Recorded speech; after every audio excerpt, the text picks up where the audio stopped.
They shall grow not old, as we that are left grow old.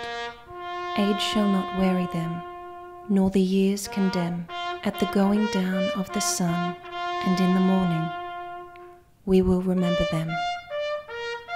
On April 25th, Australia commemorates those who fought and served in war. On this day, we stop to remember those who gave their lives for our country and for our freedom. The damage of war stretches far beyond when the last bullet is shot or the last bomb is dropped. Our diggers face many and varied hardships when they return to civilian life. Many veterans do not cope due to the trauma they have lived through, and an alarmingly high percentage end up living on the street.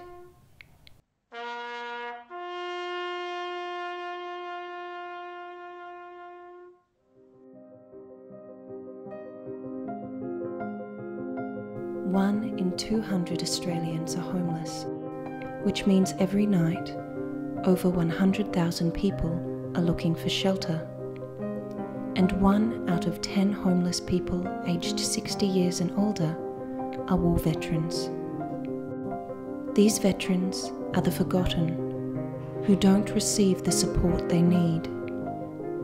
Many veterans suffer from post-traumatic stress disorder. This disorder was first coined in the 1970s during the Vietnam War and describes the condition of persistent mental and emotional stress occurring as a result of injury or severe psychological shock. This wasn't the first time that those who returned home from war suffered from psychological trauma. Different names have described this disorder for decades. The effect of witnessing and experiencing the violence and horror of war has prolonged effects. According to the Australian Defence Force, post-traumatic stress disorder affects 8% of troops, but according to other sources, this statistic could be as high as 20%.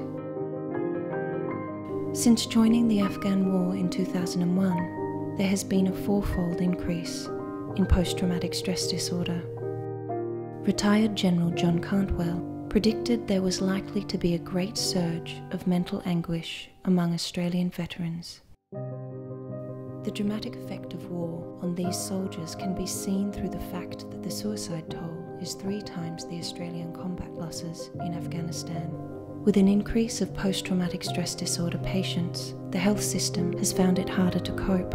At the moment, mental health cases in the public hospital system are overloaded. The stigma surrounding post-traumatic stress disorder means that many veterans cannot continue their careers in the army.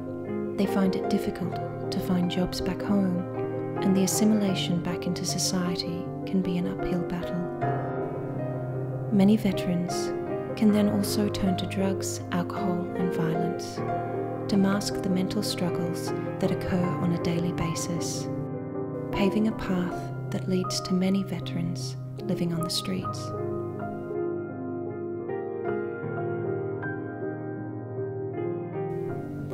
Next year is the centenary for Gallipoli, and the government intends to spend $300 million on memorial services around the country. Could it serve our veterans in a more valuable way to see that kind of money spent on creating enduring effects for the veterans most in need, and to perhaps create a larger awareness around the struggles that they face when they get home?